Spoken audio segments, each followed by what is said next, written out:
Oke lah, kita bahas dulu sedikit aja rekap episode sebelumnya.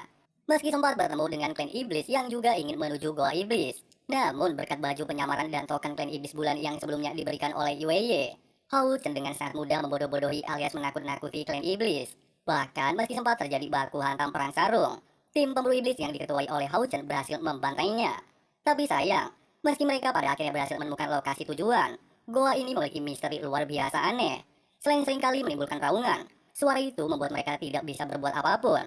Oleh sebab itu, dikarenakan hanya Hao Chen yang memiliki pertahanan terkuat dari suara raungan, dia pada akhirnya memutuskan untuk memasukinya seorang diri. Lalu, gimana sih keseruan alur cerita kali ini? Jadi, yuklah langsung aja simetriskan posisi rebahan. Inilah waktunya kita baku hantam. Baru saja memasuki goa, Hao Chen lantas memberikan sebuah tanda untuk menandai lokasi yang pernah dia kunjungi. Pasalnya, struktur di dalam goa sangatlah rumit. Ya, biar nggak nyasar gitulah ya guys intinya. Tidak berselang lama, suara raungan kembali muncul, sehingga mengharuskan Hao Chen melakukan pertahanan untuk tetap bisa berada di dalam goa.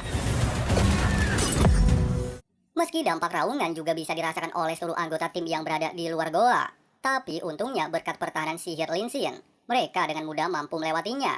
Di momen ini, Li Xin menjadi orang paling mengkhawatirkan kondisi Hao Chen. Adiknya itu sudah berada di dalam goa selama 3 jam lamanya. Lin Xin lantas memintanya untuk santuy aja. Hao Chen memiliki rantai penghubung jiwa yang terhubung dengan mereka. Selama mereka tidak merasakan apapun, maka Hao Chen pastilah dalam kondisi baik-baik saja. Meskipun prosesnya berjalan sempurna, tapi Lin Xin juga merasakan sesuatu hal janggal. Dia beranggapan kalau misi ini benar-benar terlalu sulit untuk mereka. Terlebih lagi, iblis tingkat 6 saja tergeletak tewas di gerbang goa, sehingga menandakan ada bahaya hebat di dalamnya. Oleh sebab itu dia mulai bertanya-tanya, apakah misi ini benar-benar bisa diselesaikan oleh tim pemburu iblis tingkat umum level 5? Ucapan Lin Xin ini jelas kembali membuat Li Xin mengkhawatirkan kondisi Hao Chen. Buset, dibikin nyaman, dibikin panik lagi ya guys ya. Sementara itu di dalam goa, Hao Chen kembali dikejutkan dengan beberapa mayat iblis. Bahkan iblis tingkat 7 saja tidaklah mampu bertahan di tempat ini. Oleh sebab itu, untuk menemukan sumber raungan, Hao Chen mencoba mengikuti jejak darah yang tertinggal, serta terus-menerus menandai lokasinya.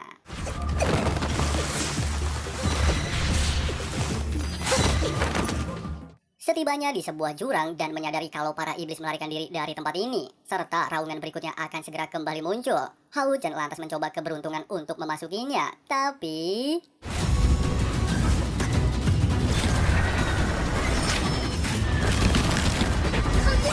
meski sempat menimbulkan kepanikan, tapi untungnya Hao Chen tidaklah mengalami cedera apapun. Hao Chen menjelaskan kalau dia tidaklah mendapatkan informasi apapun. Selain jalan di dalam goa sangatlah rumit, semakin dalam memasukinya, maka semakin kuat raungan yang dia rasakan.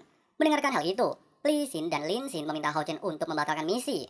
Namun Dian justru beranggapan, jika hal itu mereka lakukan, maka semua usaha mereka selama ini akan sia-sia saja. Lin Xin menjelaskan, misi tingkat umum pastilah akan sulit. Lebih baik mereka kehilangan imbalan daripada kehilangan nyawa.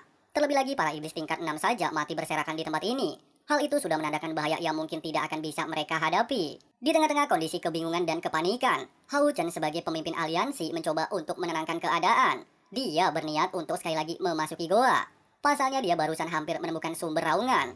Jika memang nantinya kembali tidak mendapatkan hasil apapun, barulah mereka akan membatalkan misi. Selama kepergiannya, Sai Er akan mengambil alih posisi pemimpin. Dia sendiri akan kembali memasuki goa setelah energinya pulih. 灵力恢复了，我就出发，实在不行，我们就立刻离开。现在试一次，我总觉得离悲笑的源头已经。我会替你守护好大家。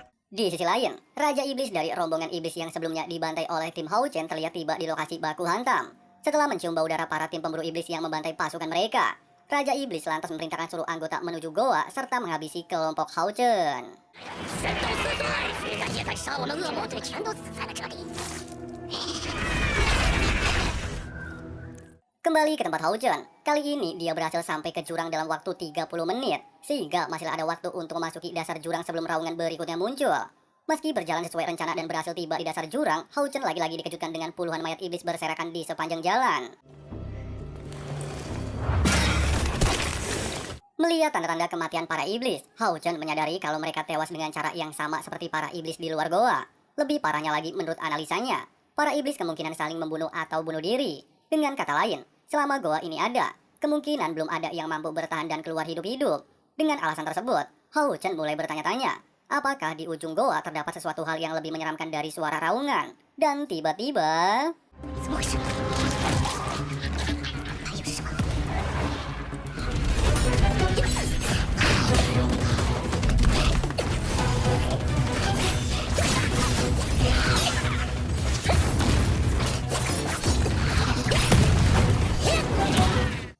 Sambil melakukan baku hantam, Hao Chen terlihat bingung kenapa para iblis ini tiba-tiba bangkit dari kematian. Apakah mereka dikendalikan oleh sesuatu? Sayangnya belum sempat menemukan jawabannya. Selain disibukkan oleh para iblis yang terus menyerang, Hao Chen juga dikejutkan dengan kemunculan sesosok arwah yang menciptakan suara raungan. Bahkan hal ini sempat membuatnya berada dalam kondisi terdesak. Tidak ingin mengambil resiko, Hao Chen lantas memanggil pericaya untuk membantunya. Tekanan raungan luar biasa membuat pericaya kesulitan untuk mempertahankan barier, sehingga dia meminta Hao Chen untuk segera menemukan cara melawan balik. Hao Chen sendiri justru masih terlihat kebingungan. Ternyata sumber raungan berasal dari para Saiton gentayangan. Selain mampu mengendalikan benda mati, mereka juga mampu menyerap energi jiwa. Tepat di tengah-tengah kondisi terdesak melihat salah satu batu hancur di depannya, Hao Chen tanpa sengaja mampu melihat getaran energi raungan, yang artinya kerusakan yang ditimbulkan raungan hanya berfokus kepada getaran saja. Itulah kenapa raungan ini sangatlah kuat. Pasalnya, gua ini merupakan lokasi tertutup yang mampu mengalirkan getaran ke setiap sudut. Oleh sebab itu, demi bisa menghancurkan suara raungan, Hao Chen mencoba untuk menemukan pusat gelombang getaran.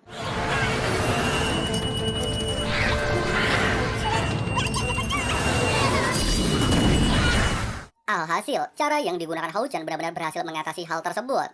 Meski energinya terkuras habis, namun berkat bantuan pericaya, dukungan yang dia berikan mampu untuk mengembalikan kekuatan spiritualnya.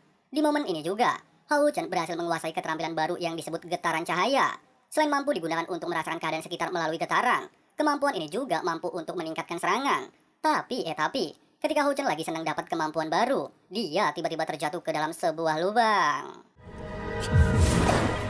Hal mengejutkan terjadi. Ternyata di dasar goa terdapat sebuah pilar dengan energi kebencian luar biasa, bahkan menyerap jiwa Saiton gentayangan, tempat asal dari semua misteri goa iblis. 到底有什么秘密？我会去这么多远。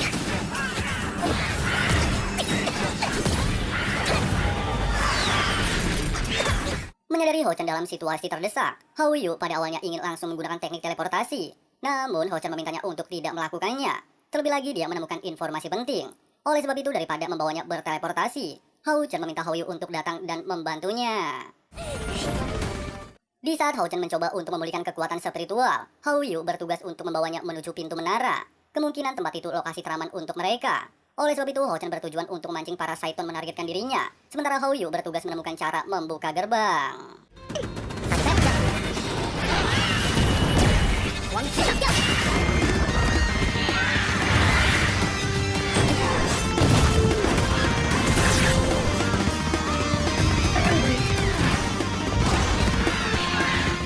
Baku hantam epik diiringi backsound yang juga epik kembali terjadi. Secara bersamaan Hao Yu berhasil membuka gerbang. Hao Chen juga berhasil melepaskan diri dari para Saiton dengan teknik teleportasi langsung memasuki menara. Dari suara yang terdengar, tempat ini disebut Menara Keabadian, tempat para Raja Iblis melakukan tidur panjang. Wadidaw, gimana guys? Seru parah ya kan alur cerita di episode 77 ini? Ternyata Gua Iblis benar-benar menyembunyikan misteri luar biasa. Tapi apakah Menara Keabadian ini milik Dewa Iblis atau cuma milik klan Iblis? Coba yang ngikutin versi novel boleh kali bocorannya ya. Nah, kalau menurut preview episode 78 nantinya, Hao Chen itu kayaknya mendapatkan sebuah ingatan dari masa lalu mengenai kedatangan ras iblis di benua Sengmo ya guys. Bisa juga dia mendapatkan kekuatan reinkarnasi. Tapi ini hanya spekulasi atau teori. Soalnya Mimin belum baca novelnya lagi. Sedangkan anggota lainnya pasti bakal menghadapi klan iblis yang ingin membalas dendam atas perbuatan mereka sebelumnya. Pokoknya episode 78 yang juga ending dari season ini pasti bakalan seru parah ya kan? Ya semoga aja ada episode tambahan dan gak nunggu-nunggu season selanjutnya ya guys ya. Oke lah, makasih banyak yang udah nonton sampai habis dan jangan lupa subscribe. Nyalain juga tombol loncengnya supaya kalian gak ketinggalan updatean video-video menarik lainnya. Di sini Frank pamit.